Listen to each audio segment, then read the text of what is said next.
The Very, Very, Very Long Dog by Julia Patton. This is Bartleby. Well, his bottom anyway. Bartleby is a very, very, very long sausage dog who's lucky enough to live in this beautiful old bookstore. Every day, Bartleby eats breakfast whilst reading his favorite books. Then his special friends take him for his morning walk around town. Bartleby loves his home, his walks, and his friends. Life couldn't be any better. Except Bartleby is so long, he's not always quite sure where his bottom is. His walks started out great, but unfortunately didn't always end so well. His friends tried their very best to help clean up the mess. Bartleby had no idea. Day after day, they carefully trotted across Main Street, but his blundering backside caused a calamity.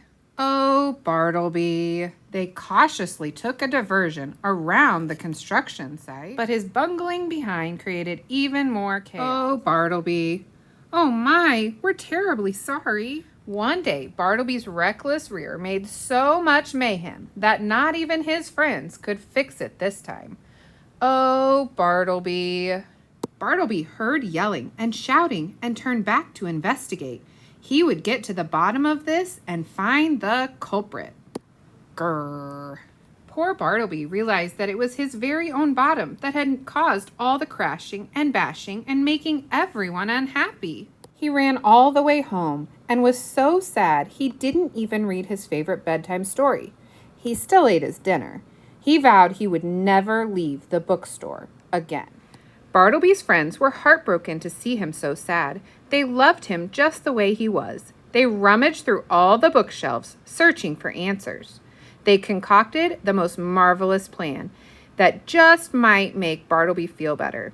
They created a very special gift, a gift for Bartleby to help himself. Every day, Bartleby still eats breakfast whilst reading his favorite books. His special friends still take him for his morning walks around town. But now, Bartleby is absolutely sure where his bottom is. Oh, Bartleby. Thelma the Unicorn. Thelma felt a little sad. In fact, she felt forlorn. You see, she wished with all her heart to be a unicorn. Her best friend's name was Otis. He liked her quite a lot. He said, "You're perfect, as you are."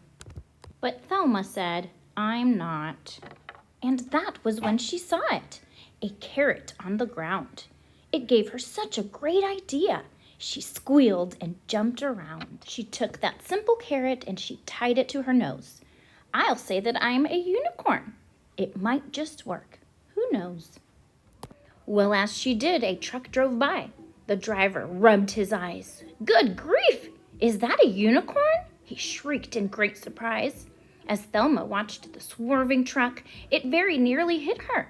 Would you believe that truck was filled with nice pink paint and glitter? Oh, Thelma looked amazing. She was a unicorn. "I'm special now," she cried out loud. And so a star was born. All across the whole wide world, her fans would cheer her name. Thelma loved it, every bit. The fame, the fame, the fame. Thelma was a superstar. Her dreams had all come true. But soon she found that so much fame was kind of tricky too. You see, her fans were mad for her. They'd scream and cry and laugh. They'd chase her everywhere she went to get her autograph. In fact, they'd chase her all day long. It never, ever stopped. They chased her while she exercised. They chased her while she shopped. "Please don't chase me anymore," she asked the screaming crowd. "We'll chase you all we want," they said. "We're fans, so it's allowed." And some were not her fans at all. No, some were really mean. And some just did the meanest things she'd really ever seen. So one dark night, she felt quite sad. "This famous little pony," she said, "I thought that I'd feel great, but all I feel is lonely." And so with that, she changed her mind, this lonely unicorn. She cleaned off all her sparkles And she ditched her magic horn. And then she walked right past the crowd. They didn't even notice.